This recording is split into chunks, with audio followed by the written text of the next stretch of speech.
나이 들어서도 스스로 걸을 수 있어야 하는 이유. 안녕하세요. 오늘은 조금 진지한 주제를 가지고 이야기해 보려고 합니다. 바로 우리가 나이 들어서도 절대로 잃어서는 안 되는 능력, 스스로 걷는 힘에 대한 이야기입니다. 사실 나이가 들면 누구나 약해집니다. 머리도 희끗해지고 시력도 떨어지고 귀도 잘 안 들리게 되죠. 하지만 이 모든 변화 중에서도 가장 결정적으로 인생을 바꿔버리는 게 바로 걷지 못하는 순간입니다. 동물의 세계를 보세요.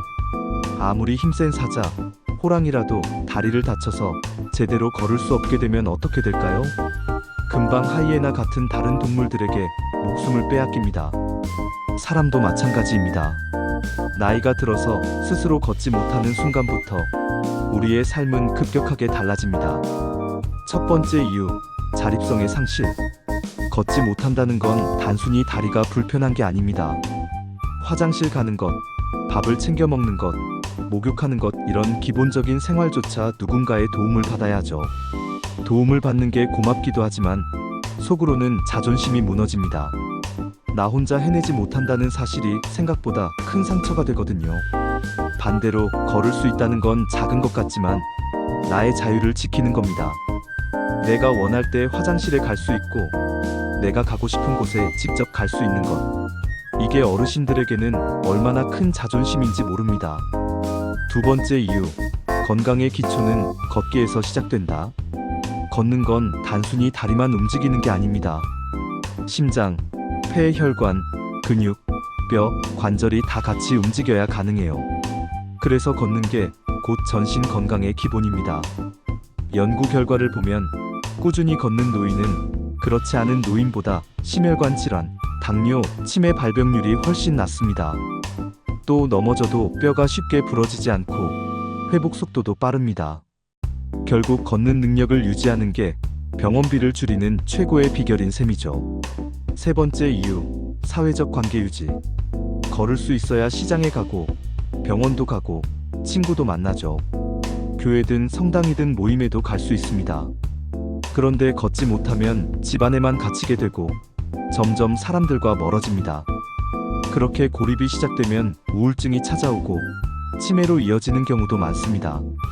실제로 치매 환자들의 공통된 특징 중 하나가 걷는 활동이 줄어든 사람들이라는 연구도 있습니다. 발이 곧 세상과 연결된 끈이라는 말, 절대 과장이 아닙니다. 네 번째 이유, 경제적 부담. 걷지 못하면 누군가가 계속 옆에 있어야 합니다. 자녀가 돌보거나 간병인을 쓰거나 결국 요양시설을 이용하게 되죠. 그런데 이 비용이 어마어마합니다. 매달 수백만 원씩 들어가는 경우도 흔합니다. 결국 본인뿐 아니라 가족 모두에게 부담이 되는 거죠. 그러니 걷는 힘을 유지하는 건 단순히 나를 위한 게 아니라 내 가족을 위한 일이기도 합니다. 다섯 번째 이유, 생존과 직결된다.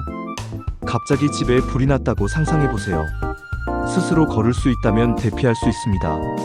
하지만 걷지 못한다면, 도와줄 사람이 없으면 그대로 생명을 잃을 수도 있습니다. 실제로 재난 상황에서 가장 큰 피해를 보는 사람들이 바로 스스로 걷지 못하는 노인들이라는 통계가 있습니다. 자, 이렇게 정리해보면 답은 분명합니다. 걷는 힘은 곧 삶의 질이고, 건강이고, 사회적 관계이고, 경제적 여유이고, 나아가 생명과도 직결된 문제라는 거죠. 돈보다 약보다, 심지어 병원보다 먼저 지켜야 할 게 바로 내 두 다리입니다. 그래서 전문가들도 한 목소리로 말합니다. 노인의 건강은 발끝에서부터 시작된다라고요. 그럼 우리는 뭘 해야 할까요? 답은 간단합니다.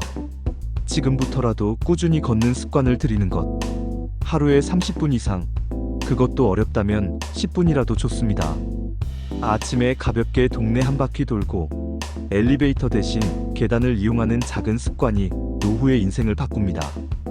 결국 얼마나 오래 사느냐보다 중요한 건 얼마나 건강하게 스스로 걸으며 사느냐입니다.